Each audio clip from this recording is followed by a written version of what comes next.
lampiran surat edaran Mahkamah Agung nomor 4 tahun 2016 atau SEMA nomor 4 tahun 2016 yang menyatakan pada intinya instansi yang memiliki kewenangan konstitusional untuk menyatakan ada tidaknya kerugian keuangan negara adalah Badan Pemeriksa Keuangan. Sedangkan instansi lainnya hanya berwenang melakukan pemeriksaan dan audit pengelolaan keuangan negara, namun tidak berwenang menyatakan atau mendeklar adanya kerugian keuangan negara. Bahwa seseorang tidak dapat ditetapkan sebagai tersangka tindak pidana korupsi tanpa didahului dengan hasil audit investigatif dan perhitungan kerugian keuangan negara oleh auditor negara. Setelah dilakukan audit investigatif oleh BPK RI dan BPK RI telah menyatakan atau mendeklar terjadi kerugian keuangan negara, maka aparat penegak hukum wajib membuktikan dan delik elementen atau unsur delik yakni perbuatan melawan hukum melalui proses penyelidikan dan penyidikan. Apabila semua terbukti valid, barulah penyidik dikasih termohon dapat melakukan penetapan tersangka. 7. Bahwa pada faktanya kebijakan impor gula pada masa kepemimpinan pemohon sebagai Menteri Perdagangan hanyalah policy maker, adalah ranah hukum administrasi negara, sehingga perbuatan pemohon dalam mengambil kebijakan impor gula untuk kepentingan masyarakat bukan merupakan tindak pidana. Bahwa dalam menetapkan seorang sebagai tersangka, seharusnya termohon memastikan perbuatan yang dipersangkakan adalah perbuatan orang atau korporasi. Dalam hal orang perorangan, maka perbuatan dimaksud harus perbuatan dalam kapasitas pribadi, bukan perbuatan dalam kapasitas jabatan. Bahwa apabila dalil tersebut dihubungkan dengan proses penyidikan perkara ini, diketahui dalam perkara akuo termohon menyasar pada kebijakan pemohon semasa menjabat sebagai Menteri Perdagangan periode Agustus 2015 sampai Juli 2016. Bahwa kebijakan seorang menteri adalah kebijakan pejabat tata usaha negara yang hanya dapat dinilai secara hukum dari segi hukum administrasi negara atau hukum tata negara. Apakah perbuatan merupakan perbuatan menyalahgunakan kewenangan sebagaimana Undang-Undang Nomor 30 Tahun 2014 tentang administrasi pemerintahan. Dalam hal ini, pemohon sebagai tersangka adalah tidak sah karena kebijakan izin impor merupakan ranah hukum administrasi negara dan bukan domain hukum pidana. Selain itu, pada faktanya selama menjabat sebagai Menteri Perdagangan, pemohon tidak pernah mendapat teguran dari Presiden yang menjabat saat itu. Dengan demikian, tindakan pemohon sebagai Menteri Perdagangan telah diafirmasi oleh Presiden selaku Kepala Negara dan merupakan pimpinan negara Republik Indonesia. Dengan demikian, tindakan pemohon oleh karenanya telah beralih sepenuhnya menjadi tanggung jawab Presiden. Dengan demikian, penetapan pemohon sebagai tersangka adalah tidak sah.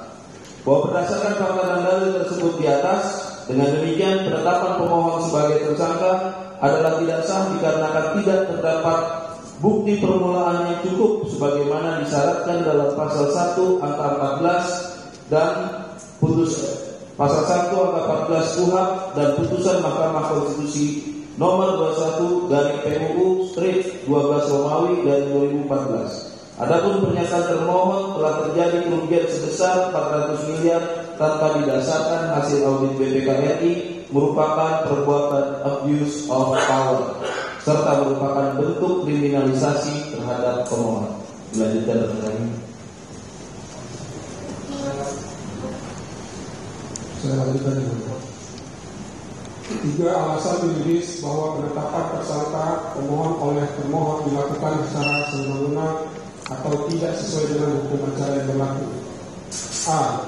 Bahwa selain menerabas putusan Mahkamah Konstitusi nomor 25/PUU/14/2016 mengenai akwa loss penetapan tersangka atas bersama pemohon juga dilakukan oleh termohon dengan merabas putusan MKRI nomor 21/PU/12 mengenai syarat objektif yang mengharuskan adanya bukti permulaan membuat terang suatu perkara. Bahwa dalam siaran pers tanggal 29 Oktober 2024 tidak bukti P7, termohon menyatakan pada tahun 2015 Indonesia mengalami surplus gula.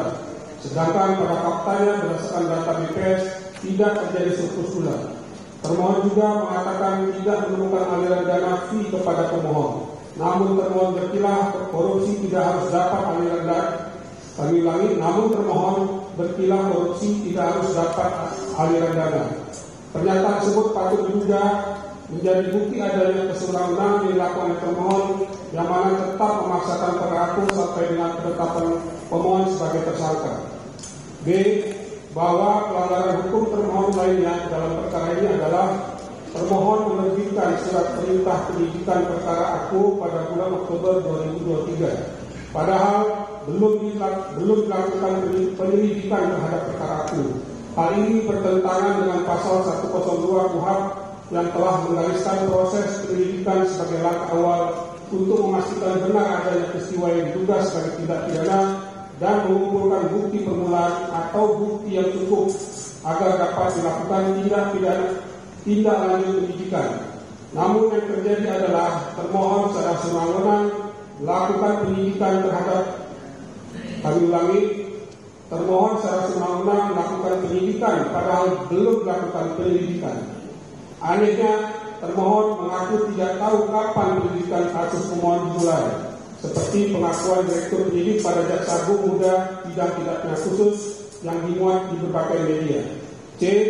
Bahwa sesuai putusan MKRI nomor 130/13/2015 surat pemberitahuan dimulainya penyidikan atau SPDP harus sudah diterima terlapor atau tersangka paling lambat 7 hari setelah diterbitkannya surat perintah penyidikan atau sprindik.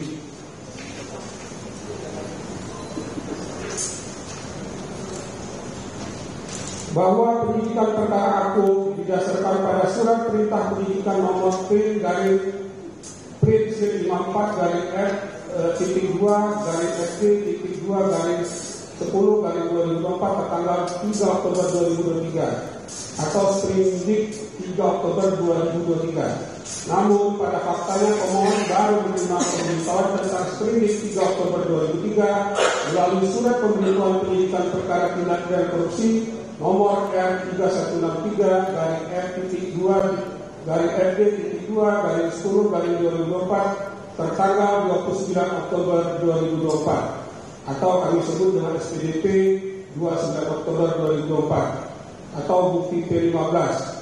Berdasarkan fakta tersebut di atas, pemberitahuan SPDP 29 Oktober 2004 tersebut telah melebihi 7 hari setelah diterbitkan sprindik 3 Oktober 2003 atau 1 tahun lebih. Dengan demikian, termohon telah terbukti melanggar prosedur hukum acara penetapan tersangka sebagaimana diatur dalam putusan MKRI nomor 130/PU/13/2015. Hal ini merupakan bentuk tindakan yang berwenang sehingga penetapan tersangka pemohon harus dinyatakan tidak sah. D. Kemudian kasus pemohon nampaknya mengendap hampir 1 tahun sejak SPDP 03 Oktober 2003 diterbitkan. Pemohon tidak pernah diperiksa hingga pada tanggal 8 Oktober 2024. Pemohon diperiksa sebagai saksi untuk pertama kalinya. Setelah itu, pemeriksaan kepada pemohon dipercepat, bahkan super cepat setiap minggu. Pemeriksaan kedua dilakukan pada tanggal 16 Oktober 2004. Pemeriksaan ketiga dilakukan pada tanggal 22 Oktober 2024 dan pemeriksaan keempat pada tanggal 29 Oktober 2024. Sekaligus menetapkan pemohon sebagai tersangka dan langsung dilakukan penahanan oleh pemohon. Sedangkan pemohon baru menerima surat pemberitahuan penyidikan perkara tindak pidana korupsi dari termohon pada tanggal 29 Oktober 2024. F. Pasal 1 butir 2 KUHP mengandung makna bahwa dalam kegiatan penyidikan, penyidik harus terlebih dahulu mencari dan mengumpulkan bukti untuk membuat terang tindak pidana terjadi. Dari bukti yang terkumpul tersebut tersebut barulah dapat ditentukan tersangkanya. Akan tetapi pada kenyataan dalam perkara Ko terjadi sebaliknya, yaitu termohon belum memiliki bukti berupa hasil audit investigasi BPK RI yang menyatakan telah terjadi kerugian keuangan negara dan belum memiliki bukti terhadap unsur secara non-hukum memperkaya diri sendiri, orang lain dan atau korporasi. Namun pemohon sudah menetapkan sebagai tersangka. G. Dengan demikian, penetapan pemohon sebagai tersangka dalam perkara tindak pidana korupsi tanpa terlebih dahulu dilakukan perhitungan kerugian keuangan negara yang bersifat aktual loss oleh BPK RI selaku auditor resmi negara adalah tidak sah dan melawan hukum, sehingga penetapan pemohon sebagai tersangka haruslah dinyatakan tidak sah dan penyidikan perkara aku haruslah dihentikan demi hukum dan keadilan.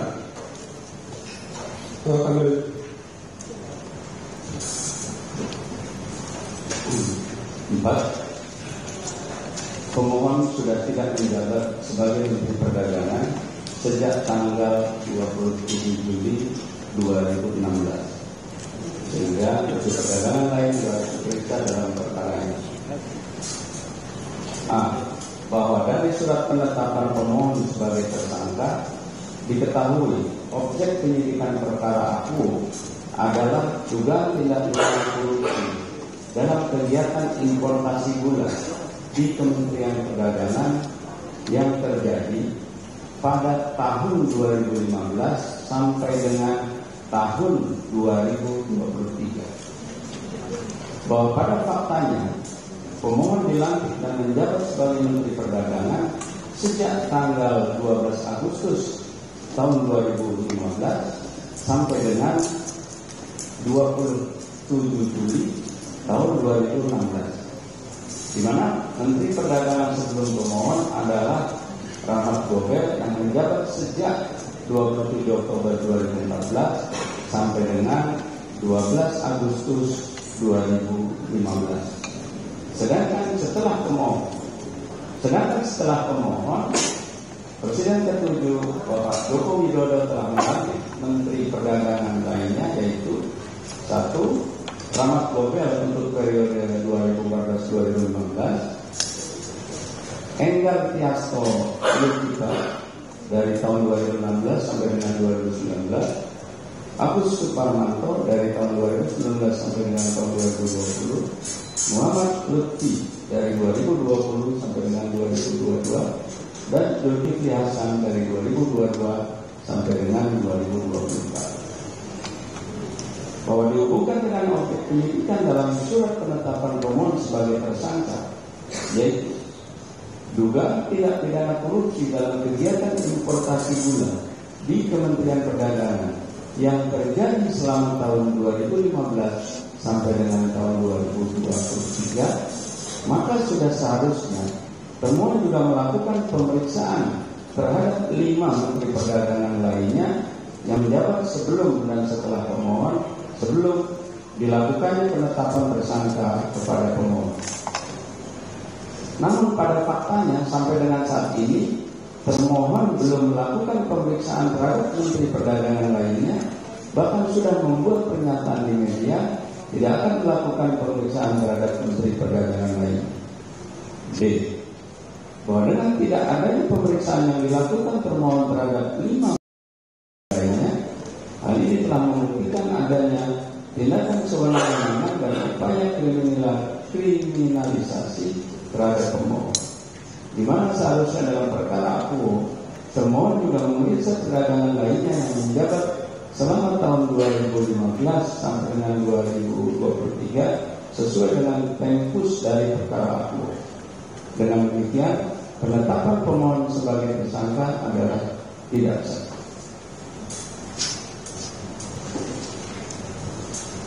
Izin lanjutkan yang mulia. B. Penahanan pemohon tidak didasarkan pada alasan yang sah menurut hukum, tidak memenuhi syarat objektif dan subjektif penahanan, bahwa pemohon ditetapkan ditahan oleh pemohon setelah ditetapkan sebagai tersangka pada hari yang sama, bahwa pertimbangan termohon dalam surat perintah penahanan adalah pertimbangan yang tidak sah berdasarkan hukum, karena tidak ada alasan objektif bahwa pemohon diduga keras melakukan tindak pidana dan tidak ada kondisi yang menimbulkan kekhawatiran akan melarikan diri atau akan merusak atau menghilangkan barang bukti dan mengulangi tindak pidana. Apabila dihubungkan dengan penjelasan sebelumnya mengenai tidak adanya bukti permulaan yang menjadi dasar termohon menetapkan pemohon sebagai tersangka, dengan demikian syarat objektif penahanan berupa diduga keras melakukan tindak pidana berdasarkan bukti yang cukup tidak terpenuhi dan tindakan termohon melakukan penahanan terhadap pemohon merupakan abuse of power serta tindakan kriminalisasi atas diri pemohon. Oleh karena itu, sudah seharusnya hakim yang memeriksa dan mengadili permohonan akuo menyatakan tidak sah penahanan pemohon dan pemohon demi hukum harus dibebaskan dari tahanan. 4. Bahwa pertimbangan dalam surat perintah penahanan adalah pertimbangan yang tidak berdasarkan hukum karena tidak ada alasan subjektif yang menimbulkan kekhawatiran bahwa pemohon akan melarikan diri, merusak atau menghilangkan barang bukti dan atau mengulangi tindak pidana. Bahwa pada faktanya pemohon selalu kooperatif memenuhi surat panggilan termohon untuk menghadap guna didengar keterangannya baik sebagai saksi atau tersangka dalam perkara tindak pidana yang dipersangkakan. Selain itu, pertimbangan tersebut sama sekali tidak menyebutkan adanya nuzzahul khair, yaitu suatu keadaan yang melandasi kekhawatiran tersebut atau alasan yang merupakan dasar menurut keperluan, sehingga pertimbangan tersebut tidak sejalan dengan ketentuan pasal 21 ayat 1 KUHP.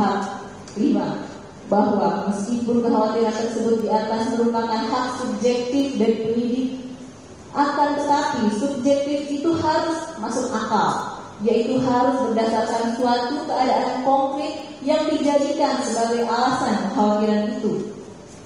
Berdasarkan uraian fakta dan dalil sebagaimana telah kami sampaikan, maka telah terbukti bahwa penahanan pemohon tidak memenuhi syarat objektif dan tidak memenuhi syarat subjektif penahanan sebagaimana diatur dalam pasal 21 ayat 1 KUHP.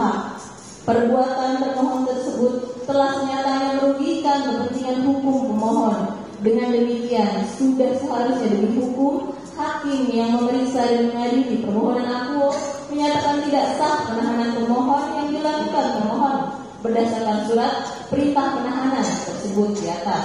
Serta sudah seharusnya hakim yang memeriksa dan mengadili permohonan akuo memerintahkan termohon untuk membebaskan pemohon dari tahanan seketika setelah putusan pra-peradilan dibacakan.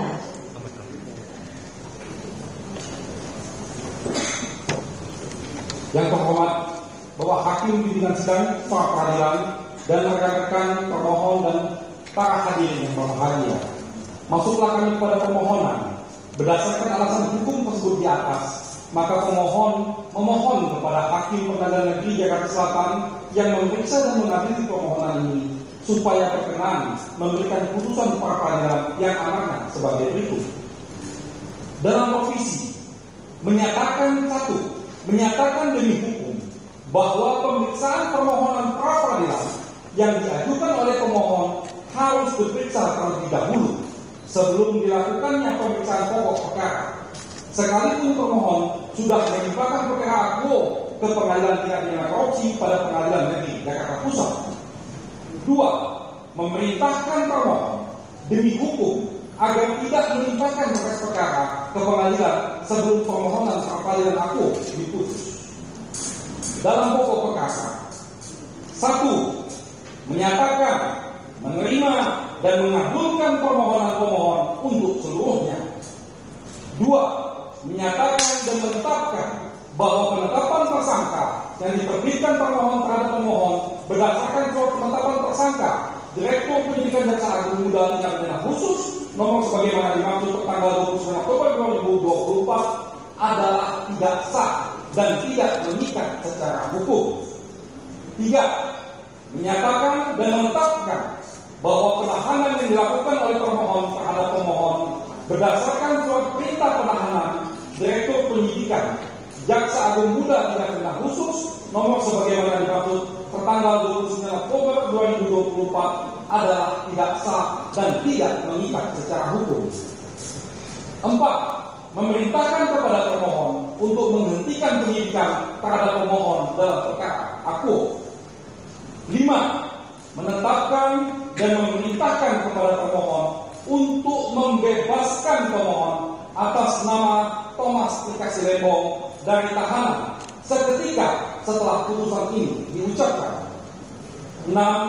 Menyatakan segala keputusan atau penetapan yang diterbitkan lebih lanjut oleh termohon yang berkaitan dengan penetapan tersangka atas diri pemohon adalah tidak sah dan tidak mengikat secara hukum. 7. Memerintahkan kepada termohon untuk melakukan rehabilitasi dan mengembalikan kedudukan hukum pemohon sesuai dengan harkat dan martabat pemohon. 8. Menghukum termohon untuk membayar biaya-biaya yang timbul dalam perkara ini. Apabila hakim yang terhormat pimpinan sidang peradilan yang memeriksa dan mengadili permohonan aku berpendapat lain, mohon putusan seadil-adilnya. Aku bodoh. Terima kasih, yang terhormat. Baik ya, jadi demikian tadi inti dari permohonan termohon. Untuk permohonan itu tidak ada yang perlu direvisi ditambah atau sudah seperti yang kami sampaikan di awal. Kalau tadi ada pokok-pokoknya yang di awal yang lengkapnya. Tetap seperti yang di awal. Baik, kalau begitu mari kita susun kalendernya ya untuk kita patuhi bersama. Untuk jawaban besok jaga. Besok kemudian kita langsung masuk ke pembuktian dari rapian. Bukti surat dari pemohon dan juga bukti surat dari termohon. Rabu ya. Ada berapa rencana saksinya? Rencana kalau diizinkan kami mengajukan 5 ahli dan 1 aplikasi ada surat keterangan. Baik. Kalau diizinkan setelah pemeriksaan bukti-bukti hari Rabu, beberapa ahli mungkin bisa kami ajukan supaya menghemat waktu.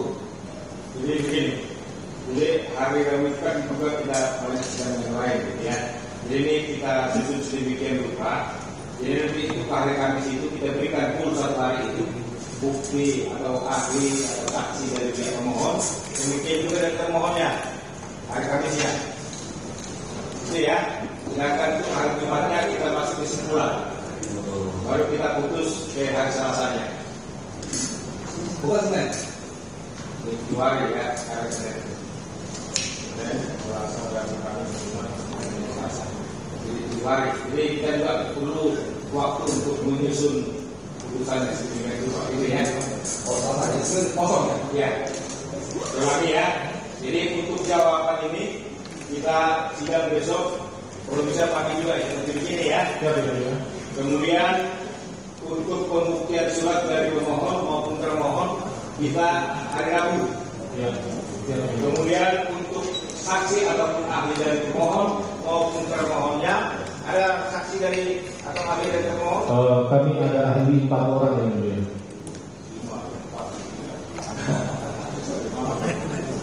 Makanya kalau bisa 2 hari bisa bagi waktunya. Baik, kalau begitu gini.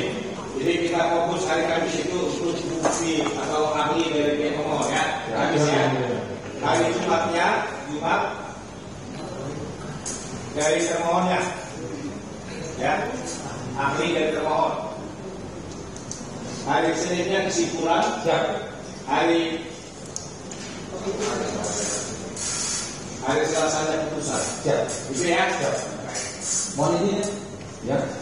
Kami sebelumnya sudah mengajukan surat untuk menghadirkan tersangka karena mengingat termohon dalam hal ini, beliau ini yang mengalami langsung proses dari awal pemeriksaan dan kami waktu itu tidak mendampingi, jadi beberapa hal perlu kami konfirmasi ke beliau. Baik, jadi begini, kami ya pengadilan belum selesai ya untuk menghadirkan pemohon prinsipal di persidangan ya itu merupakan tanggung jawab dari pemohon sendiri. Mereka mungkin berkoordinasi dengan termohonnya, tapi kalau pengadilan untuk memerintahkan itu kan tidak ada landasan hukumnya untuk hadir. Jadi kami tidak akan menyampaikan. Tetapi kecuali dalam arti barangkali mungkin antara pemohon dengan termohon berkoordinasi itu belum bisa memulaikan, ya silakan aja. Mohon izin, ya. Karena kan pada waktu pegawai pemeriksaan penyidikan, karena ini kaitan dengan proses. Ya. Dalam proses itu, yang mengetahui langsung peristiwa itu, banyak yang kami dalilkan tadi, itu adalah pemohon berprinsipal. Jadi kami sangat membutuhkan keterangannya di persidangan ini. Itu makanya kita kan yang kita pakai untuk masalah. Betul. Iya.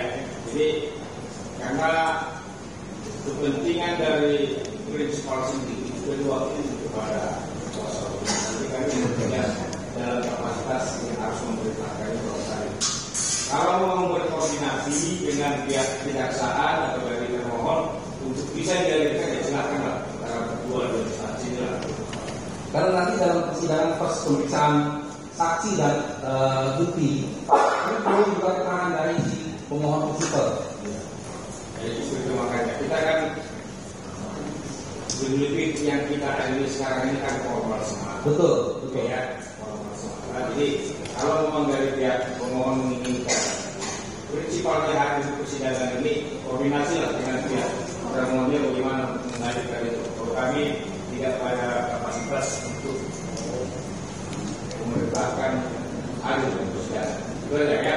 Nanti koordinasi aja deh sama pihak. Baik. Oke ya. Jadi kita ketemu lagi besok hari Selasa tanggal 19 untuk acara jawaban. Dan jawaban ini juga nanti tolong dibuat juga kirim ya dari bentuk dan kopi. Ya. Terus perlu kami sampaikan